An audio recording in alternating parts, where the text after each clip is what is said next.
Hello, today we are reading Barbed Wire Baseball, How One Man Brought Hope of the Japanese Internment Camps of World War II, written by Marisa Moss, illustrated by Yoku Shimizu. Barbed Wire Baseball sounds like a fiction story because it has a lot of suspense and emotion, but it is actually a biography. It tells the true story of Kenichi Zenemura's life during World War II. Our read aloud today is brought to us by Fontes and Pinnell with permission from Heinemann.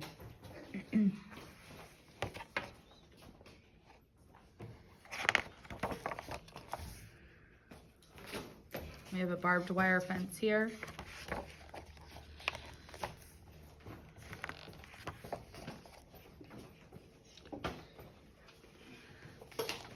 Zeni watched the wooded bat thwack the baseball, hurling it high and straight. He was 8 years old, and it was the first time he'd seen a baseball game. But he was hooked. "Father, I want to play," he told his dad. "You're too small," his father said. "Too frail," added his mother. But Zeni didn't listen. He had to play. The other kids laughed at him. "Zeni, you're a mouse," one boy hooted. "A teeny tiny one," another kid called. None of this mattered. When Zen had a ball or a bat in his hand, he felt like a giant, and soon he played like one too.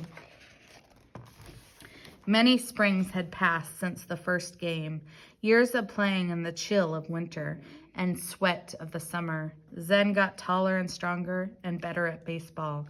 "Why are you wasting time with a silly game?" his mother asked. "You should study and become a doctor," his father said, "or a lawyer." But Zeni knew exactly what he wanted to do.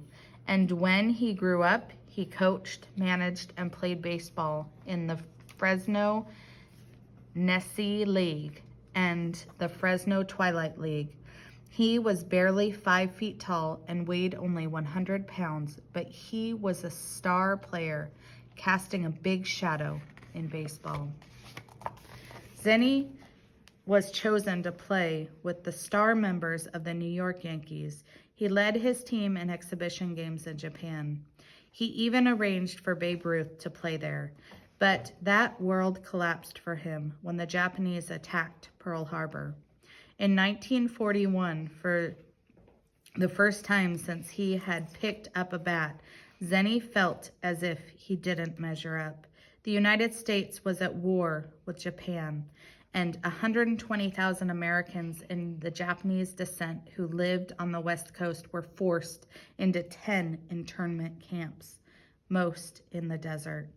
The government considered these Japanese Americans to be possible spies, and without evidence or trial, locked them up, men, women, and children. American citizens all were treated like prisoners of war, housed in barracks and penned in with barbed wire. Zeni and his wife and their 2 teenage sons were sent to a camp in Gila River, Arizona. Outside the camp was bleak and gray and dusty. Inside the barracks were stark, with crowded rows of cots and not much else. Families bustled around trying to make a home out of nothing, hanging up curtains, arranging tea sets on the footlockers, piling dolls and stuffed animals on cots. Zeni stood staring at the dry earth, which was broken up every now and then by a few scrubby bits of green. It all the brown and gray with a dull, coppery sky overhead. He felt as if he was shrinking into a tiny, hard ball. There was only one thing that could make the desert come home: baseball. Zeni unpacked his favorite photo, and one of him showed him in a uniform, lined up with baseball leagues, Babe Ruth and Lou Gehrig towering like redwood trees beside him. He had played with the Yankee Stars in an exhibition game back home in Fresno, and he hadn't felt small at all. He pinned the picture up over his bed. He was going to play baseball again, here in the desolate middle of nowhere.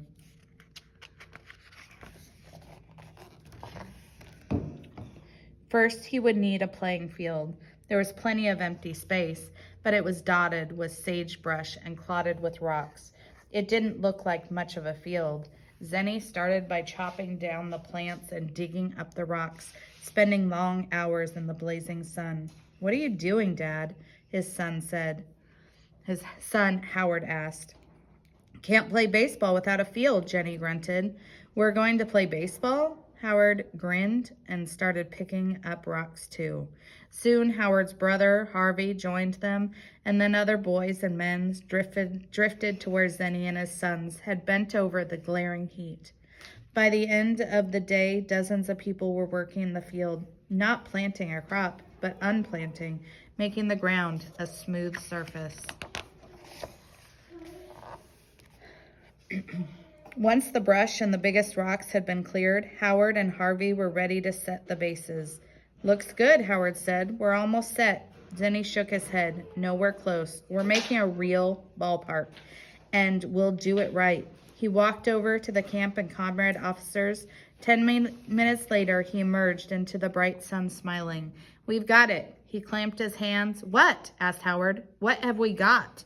"A bulldozer to level the field," Jenny replied. "The commander said we can borrow the camps." As Jenny drove the bulldozer, crowds gathered to watch. "What's he doing?" an old woman asked her grandson. "He's making a baseball field," the young man answered. "A baseball field? Whatever for?" she asked. Her son smiled. "So we can play."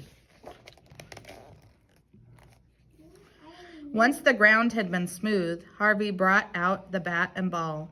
"Now we can play, right?" he asked. Zenny shook his head. He still wasn't satisfied. The wind kicked up so much dust from the dry soil that the players would be eating dirt. "We have to do this right." He looked around at the camp, hoping to find something to solve the dust problem. Then he got an idea.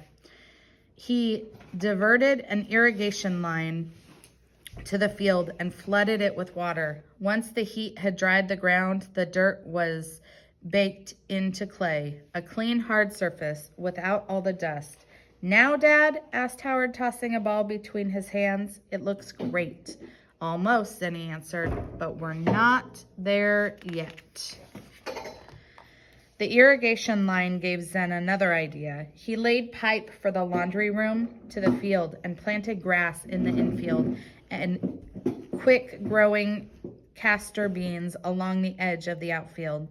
The pipe fed water to the plants, and soon the clay and the grass took shape, and the baseball field with a castor bean fence. Zen smiled. Now it was beginning to look real. "Come on, Dad," Howard urged. "Can't we at least mark the bases now?" "Go ahead," Zenny agreed, "but we're not done yet." Howard used flour to chalk the foul line as his mom sewed the bases from rice sacks. "It's perfect," Harvey said. "What about the spectators, the fans?" Zenny asked.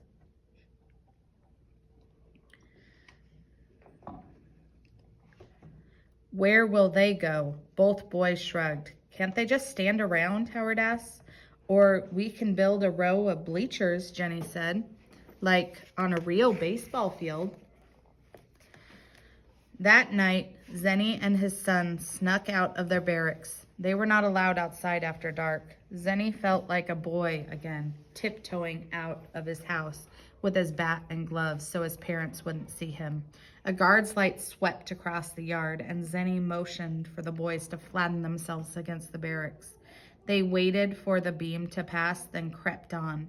They didn't know that the guards had seen them, but the commander had told them to let them go, so long as they didn't escape. The commander was curious to see what Zenny wanted now.